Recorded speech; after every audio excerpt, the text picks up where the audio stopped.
They may have uncovered the true origins of Britain's most famous monument. It's been called both a healing site and a place of human sacrifice. What if Stonehenge was not just a monument, but more of a message? A code written in stone waiting thousands of years for us to finally understand it. Was it a calendar or a stellar observatory? Its construction has been attributed to druids, the wizard Merlin, and even aliens. Because recently, scientists uncovered something buried deep beneath those ancient slabs.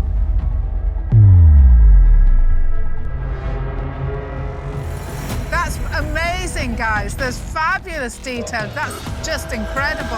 And what they found doesn't just challenge what we thought we knew about our ancestors. It will change how we see human history itself. When we dug here, what we found was human remains. And we have stories we can tell now that we couldn't tell 10 years ago. The monument that shouldn't exist. For centuries, the massive stones of Stonehenge have stood silent on the windswept plains of Salisbury, guarding secrets that refuse to fade with time. Built long before the pyramids of Giza, this ancient monument still challenges everything we think we know about early civilization, especially the feat of moving stones weighing tens of tons without modern tools, wheels, or powerful animals. At first glance, Stonehenge might seem like nothing more than a ring of worn gray rocks. But look closer and it becomes a masterpiece of precision. Its stones are perfectly aligned with the rising and setting of the sun during the summer and winter solstices, suggesting not only careful planning but also a deep understanding of the cosmos. Whoever built it wasn't just stacking rocks, they were engineering a celestial calendar carved in stone. Yet the real mystery of Stonehenge doesn't lie in its shape or its purpose. It lies in the stones themselves. Archaeologists have discovered that Stonehenge wasn't made from just one type of rock, but two. The smaller set, called bluestones, came from the Preseli Hills in Wales, more than 140 miles away. That means people, over 4,000 years ago, transported multi-ton stones across rivers and hills, most likely using wooden sledges, rope, and sheer manpower, guided by careful planning and teamwork. The true enigma has always been the sarsen stones, towering giants carved from dense sandstone found across southern England, each one weathered by centuries of wind and rain. Each one stands nearly 30 feet tall and weighs between 20 and 30 tons. Arranged in a perfect circle and inner horseshoe, their layout has become one of the most recognizable patterns on Earth. That question, the origin of the sarsen stones, would remain unanswered for thousands of years, until a single forgotten rock sample, locked in a museum drawer, finally revealed the truth.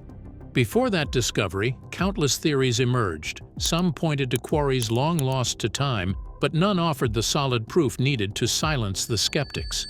Around the outside, where it's been banging against something, the Neolithic builder would literally have stood alongside the stone. That uncertainty left room for folklore to mix with science. Medieval writers swore the wizard Merlin had brought them to Salisbury. Later tales spoke of giants carrying the stones like toys, and some whispered that Stonehenge had always been there, a relic of a forgotten world, or perhaps a divine gift left by the gods. In theory, that meant the builders of Stonehenge could have gathered their stones from countless locations. But in practice, that very abundance made things complicated. With sarsens scattered far and wide, finding the exact source of Stonehenge's stones became like searching for one grain of sand in a desert. And then there's the scale. By the late 20th century, the mystery of the sarsen stones had become one of archaeology's most enduring unsolved riddles. Even the experts had to admit they were guessing. Some swore by the Marlborough Downs, while others argued for multiple quarry sites. The sarsens weren't just massive blocks of stone. They were monuments to mystery itself, symbols of the strength, ambition, and strange ingenuity of those who came before us. But as technology evolved, one thing became certain: the origin of these giants wouldn't stay hidden forever. And the first of its many mysteries is how such huge stones weighing up to 25 tons and over 20 feet tall could have been assembled here 5,000 years ago. The forgotten core that solved a 5,000-year mystery. The breakthrough that finally brought researchers closer to solving Stonehenge's most haunting mystery didn't come from a new excavation, or from a high-tech drone sweeping across the Salisbury Plain. It began with something far more ordinary and yet far more extraordinary: a missing piece of Stonehenge itself. In 1958, engineers were carrying out restoration work on the site when they noticed a deep crack forming in one of the towering uprights known as Stone 58. To prevent it from collapsing, they drilled 3 narrow holes through the block and inserted metal rods for support. During that process, a small cylindrical core of stone about the length of a walking stick was removed. One of the technicians on site, a man named Robert Phillips, was permitted to keep it. Smooth, pale, and unassuming, it was easy to overlook among the monument's massive stones. At the time, no one realized that this simple core might hold the key to Stonehenge's greatest mystery. Years later, Robert moved to the United States. The core went with him, packed away like any other keepsake, following him from home to home, quietly gathering dust. For more than 60 years, it remained forgotten as a relic of a long-ago job. Meanwhile, back in England, the debates continued.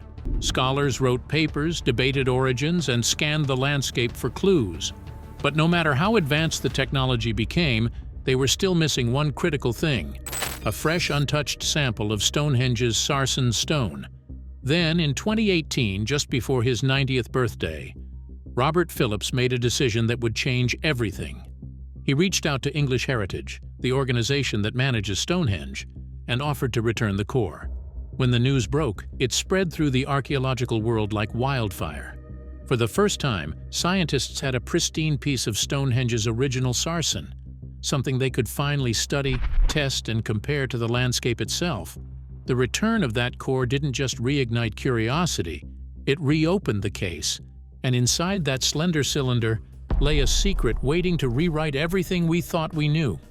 Archaeologists are rarely allowed to take samples from Stonehenge.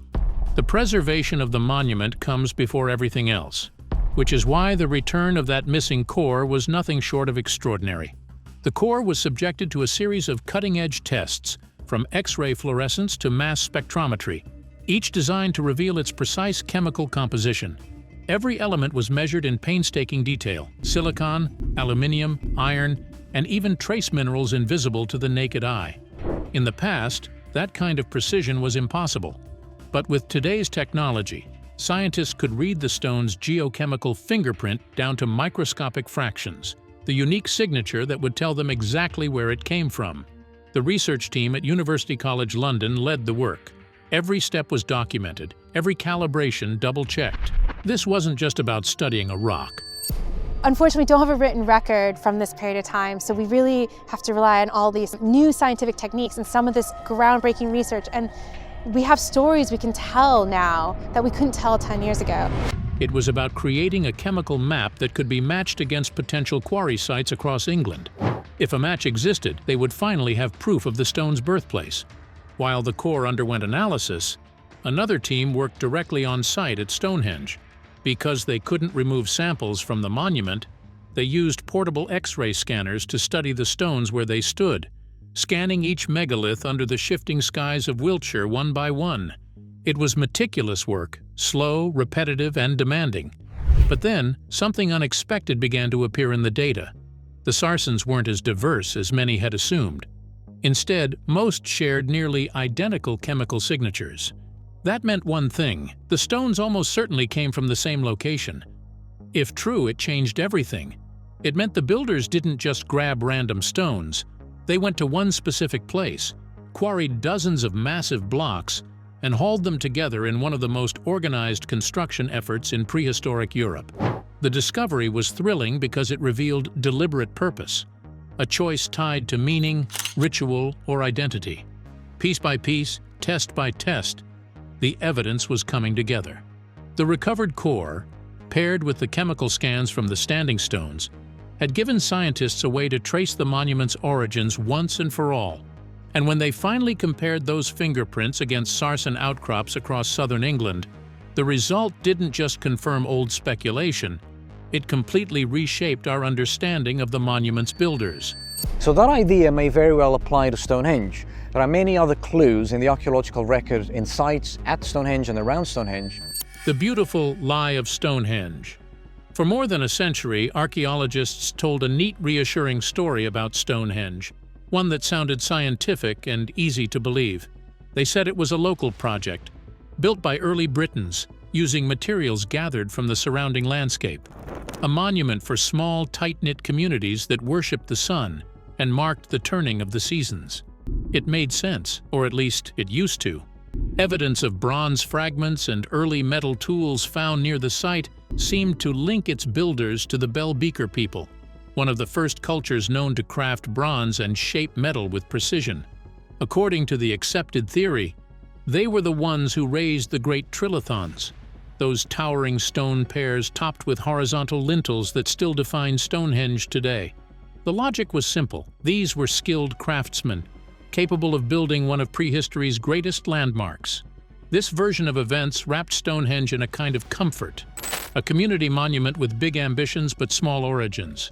And much of that narrative seemed backed by solid evidence. The connection to Wales, for example, appeared undeniable.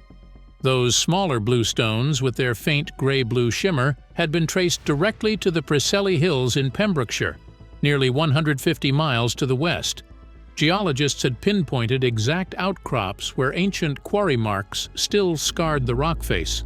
Archaeologists had even uncovered broken megaliths and loose stone fragments scattered along what appeared to be an ancient transport route, as if a trail of breadcrumbs left across the countryside. It was a compelling story. According to it, Neolithic communities in Wales had recognized something sacred about those particular stones, maybe their unusual ring or mystical presence, and had hauled them across Britain to the Salisbury Plain. The tale painted ancient Britons as deeply spiritual, fiercely determined and capable, yet still bound to their corner of the world. Their achievements were remarkable, aligning their monument with the sun and moon, built on a massive scale. But their reach, we were told, ended at the edges of Western Britain. I think we were all hoping that the two men who buried these bones for posterity would actually put them in decent containers. The pilgrims of the sacred plain. For centuries, Stonehenge stood as a symbol of local genius, a masterpiece built in isolation. But then a small piece of stone returned from America, and it began to whisper a different story. One that suggested this monument wasn't the work of a single people, but part of something far greater, a network of beliefs, journeys, and connections stretching far beyond the Salisbury Plain. Stonehenge was long believed to be a magnificent but local triumph, a monument built by nearby communities to honor their dead and the cosmos, a sacred site that drew pilgrims from hundreds of miles away yet remained firmly rooted in local soil and tradition. Its function as an astronomical observatory seemed obvious.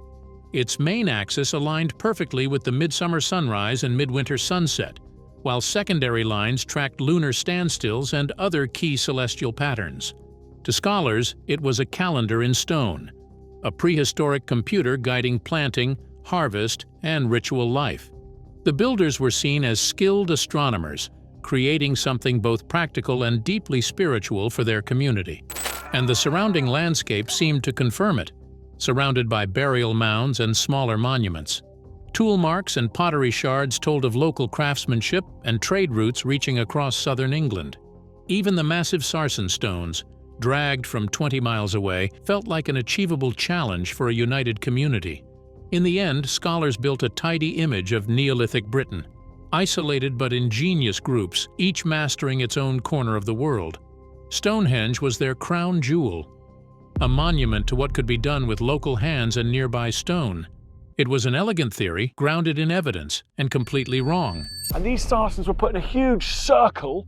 The blue stones were then rearranged in a circle, and with an inner circle and outer circle there. Secrets buried beneath the stones. Beneath Stonehenge's ancient stones lie secrets powerful enough to rewrite archaeology itself. And the revelation didn't come from shovels. It came from machines that saw through the earth. Ground-penetrating radar and magnetometry swept across the Salisbury Plain like digital archaeologists, mapping what no human eyes had ever seen. What they found stopped researchers cold. At Durrington Walls, just 2 miles from Stonehenge, the data revealed a series of enormous shafts, each around 30 feet deep and 30 feet wide, carved straight into chalk bedrock with precision no one thought Neolithic people could achieve. But this wasn't a random cluster of pits. It formed a boundary of scale, more than 20 shafts arranged in a perfect circle over a mile wide, the largest known prehistoric monument in Britain. Suddenly, the old image of Stonehenge as a lone temple collapsed. It wasn't standing in isolation. It was part of something far larger, a sacred landscape built with intent. Archaeologists realized these shafts weren't simply holes. They were markers, defining a perimeter around an entire ritual hub. Inside that boundary lay Stonehenge, the bustling settlement of Durrington Walls, the timber circle of Woodhenge, and countless burial mounds and avenues linking them all into one enormous ceremonial complex. The radar surveys went beyond Durrington Walls. On computer screens, buried timber circles flickered into view like fingerprints of ceremonies long forgotten. Together they formed an enormous earthen enclosure encircled by a ditch, each post hole marking the shadow of a vanished structure. Ditches and embankments traced the silent footsteps of pilgrims who had walked these grounds 4.5 millennia ago. Each scan revealed something even more astonishing. This wasn't just about a few scattered monuments. It was the blueprint of an entire sacred landscape. The shafts at Durrington Walls proved that Neolithic builders could dream and execute engineering projects. They coordinated massive labor forces, kept measurements across vast distances, and shaped structures meant to endure for thousands of years. Stonehenge, once seen as the centerpiece, was now just a single note in a prehistoric symphony stretching across southern Britain. Why was it built here at all? What made this patch of land so important that people 5,000 years ago turned it into the beating heart of their sacred world? Stonehenge rose on a patch of land so important that people 5,000 years ago turned it into the beating heart of their sacred world. Remember everything we thought we knew about Britain's most mysterious monument, and then forget it because it was wrong at its foundation. In 2021, modern archaeology shattered the myth of Stonehenge. The revelation? Stonehenge wasn't built from scratch on Salisbury Plain 5,000 years ago. It was moved there stone by stone from Wales and even parts of Scotland. The discovery began with a legend. A dismantled stone circle near the Bluestone quarries in West Wales suggested that Stonehenge may have originally stood elsewhere. This was archaeology, confirmed by stone tools, radiocarbon dating, and hard geological evidence. The site was called Wan Mon, a circle high in the Preseli Hills overlooking the Pembrokeshire coast. Only 4 stones remain today, but excavations revealed the footprints of something once immense. Empty stone holes traced a perfect circle, 110 meters across the exact diameter of Stonehenge's outer ditch. And then came the detail that stopped archaeologists cold. Wan Mon and Stonehenge share the same astronomical alignment, both facing the midsummer solstice sunrise with mathematical precision. The odds of that being a coincidence? Practically zero. What emerged was a story that reads like ancient science fiction. Every piece of it is true. The stones weren't lifted by magic, but by human hands. And together they reveal something almost unthinkable. Before 3000 BC, Stonehenge may have first stood on a lonely hillside by the sea, long before it ever crowned the plains of southern England. They chose to take apart their most sacred site, stone by stone, to move slabs weighing up to 4 tons across 150 miles of rugged terrain, to rebuild their spiritual heart in a foreign land. But this was far more than construction. It was a cultural transplantation. These builders weren't just engineers, they were memory bearers. Each bluestone carried within it centuries of ritual, prayer, and cosmic alignment. They weren't moving the rock. They were moving belief itself. When they rebuilt on Salisbury Plain, they didn't start from nothing. They continued a dialogue with the heavens that began generations before. Every alignment, every axis, every placement, all of it carried echoes of a language written in stone long before the first foundation trench was dug. The implications are staggering. If Wan Mon was deliberately dismantled and transported, then Stonehenge is not a monument of isolation. It's a monument of connection. It represents migration, memory, and the unimaginable lengths ancient people went to preserve their bond with the sacred. Why go to such extremes? Why move not only a temple but a calendar? a connection to eternity itself. Many scholars speculate that what Stonehenge is a solar calendar, a method of timekeeping. Those questions sit at the heart of a revelation that has rewritten archaeology, because this discovery changes everything. We are standing at a threshold moment in history, staring at evidence that tears apart the old narrative of ancient Britain. Stonehenge is no longer a solitary circle on a plain. It is proof of something far greater, that 5,000 years ago, our ancestors were capable of feats of planning, coordination, and faith that rival any known civilization. The Vaun Mon discovery forces us to reimagine Neolithic Britain not as isolated tribes scattered across the countryside, but as a networked world bound by shared purpose. A society that could coordinate massive labor forces, exchange knowledge across distances, and move the very symbols of their identity from one horizon to another.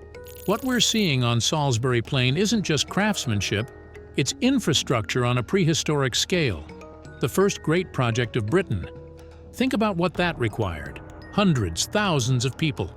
Teams of builders are calculating load-bearing limits for wooden rollers. Navigators charting paths through rivers and forests. Astronomers aligned the new site with the rhythm of the sun and moon. And beyond the logistics, something an even more profound migration. Entire communities uprooting themselves, carrying their sacred stones like spiritual luggage, determined to rebuild not only their temple, but their identity. For them, this wasn't just a monument. It was a conversation for eternity.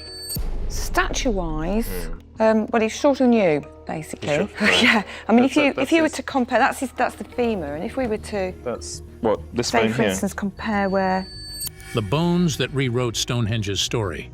The bones told stories that shattered what archaeologists thought they knew. For centuries, cremated remains scattered across Stonehenge's sacred ground were seen as simple local burials, villagers paying respects at their neighborhood temple. But isotope analysis turned that tidy assumption to dust. Of the 25 cremated individuals examined, at least 10 had not spent their lives on the Wessex chalk where the monument stands. The strontium in their bones revealed distant homelands, Wales, Scotland, and regions far from Salisbury Plain. These weren't local farmers who just happened to die near an impressive monument. They were pilgrims who crossed ancient Britain to reach the spiritual heart of their world. And the revelations didn't stop with people. Animal bones told the same story. Cattle, pigs, and sheep had been herded from across the British Isles to feast at Stonehenge and the nearby settlements. It was an organized pilgrimage, a nationwide gathering that transformed our view of Neolithic life. But who were these far-traveling worshippers? DNA analysis began sketching their portraits. The results were stunning. The genetic signatures of Stonehenge-era Britons matched early European farmers, revealing deep roots that stretched across the continent. They weren't isolated islanders. They were part of a network, a migration highway of people, ideas, and beliefs moving through Europe millennia before history was written. The picture emerged from DNA and isotope data. Stonehenge wasn't built by a single tribe or region. It was created and maintained by people from every corner of Britain who viewed it as their shared sacred center. The Welsh who brought the bluestones weren't outsiders, they were believers, contributors to a pilgrimage site that transcended tribal borders and united an island under one spiritual vision. Even the animal bones backed it up. Multi-isotope studies showed that feasts around Stonehenge drew livestock and people from across Britain on a staggering scale. The scale was staggering. Thousands gathered under open skies, fires burning through the night, communities trading, worshiping, and celebrating together. They were part of a connected world, trading ideas, materials, and beliefs across vast distances. It was a coordinated civilization capable of planning festivals and maintaining long-distance networks, sustaining long-distance networks, and sharing in a common faith. And the cremated remains spoke of something even deeper. Stonehenge wasn't just a temple, it was the Westminster Abbey of prehistoric Britain, a resting place for the island's most honored dead. For over 1,000 years, families carried loved ones across vast distances to lay their ashes here, on this sacred plain. A national cemetery long before the idea of a nation even existed. Stonehenge had never been about local worship. It had always been about bringing Britain together, It begins to give us an insight into how the wider landscape was used at the time that Stonehenge was developing into the monument you see today. Voices from the ancients. The more scientists uncovered Stonehenge, the clearer it became that this was never just about engineering or astronomy. It was about connection between the living and the dead, the earth and the sky, and between distant peoples who saw themselves as part of one vast spiritual network. Archaeologists believe that every stone, every axis, and every burial told part of a story about renewal and return. To the people who gathered here, death wasn't an ending, it was a passage, a migration of the soul that mirrored the migration of the stones themselves. The monument may have served as a bridge between worlds, a place where the living could speak to their ancestors through ritual and alignment with the sun. The solstice gatherings weren't just festivals, they were reunions of entire communities. Picture thousands of people walking for weeks through wild countryside, following the same ancient paths that cattle and pilgrims had used for generations. As they reached Salisbury Plain, fires would rise across the horizon. Drums echoed, food was shared. The stars above and the stones below marked the same rhythm of life that bound every tribe together. Recent research even hints that the circle's alignments weren't limited to the sun alone. Subtle patterns in the layout match lunar standstills that occur only once every generation, suggesting that Stonehenge may have tracked the cycles of life itself. Light and darkness, birth and death, decay and rebirth. To its builders, this wasn't just stone. It was time, faith, and memory carved into permanence. Each bluestone carried with it the memory of another land, another era, another people. When they were set in place, they didn't just mark the landscape, they rewrote it. Stonehenge became a living archive, a monument that spoke of unity through movement and continuity through change. It's no wonder that for centuries after it was completed, the site remained sacred ground. Even when new people arrived on the island, they treated the stones with reverence, not conquest. They built their own monuments in its shadow, continuing a dialogue that stretched across millennia. Perhaps that's the real secret of Stonehenge. Not how it was built, but why it endures. It's a reminder that even in prehistory, people reached for something beyond themselves. They measured time by the sky, honored their dead through stone, and found meaning not in isolation, but in connection. Because long before history began, humanity had already learned the one truth we still search for today, that nothing we build, believe, or leave behind truly stands alone. The end of a familiar history. For centuries, we were told the ancient man was crude and instinctive, a creature of habit. But with an unmistakable discovery brought to light, that image crumbled. The precision, expertise, and knowledge of our ancestors have now been confirmed. They weren't fumbling in the dark, they were measuring the heavens. Our ancestors possessed a mathematical and astronomical understanding sophisticated enough to transfer complex calculations across landscapes and generations. Sacred space wasn't just about location, it was about cosmic relationships, and it could be rebuilt anywhere with knowledge and unity. What emerges is a picture of Neolithic Britain not as an isolated backwater, but as a prehistoric European Union bound by shared sacred science. They spoke the same cosmic language, reading the stars as architects read blueprints, and moved together when spiritual necessity demanded. So before you go, tap one of the cards on your screen to keep exploring the mysteries of our past. And don't forget to like, share your thoughts, and subscribe.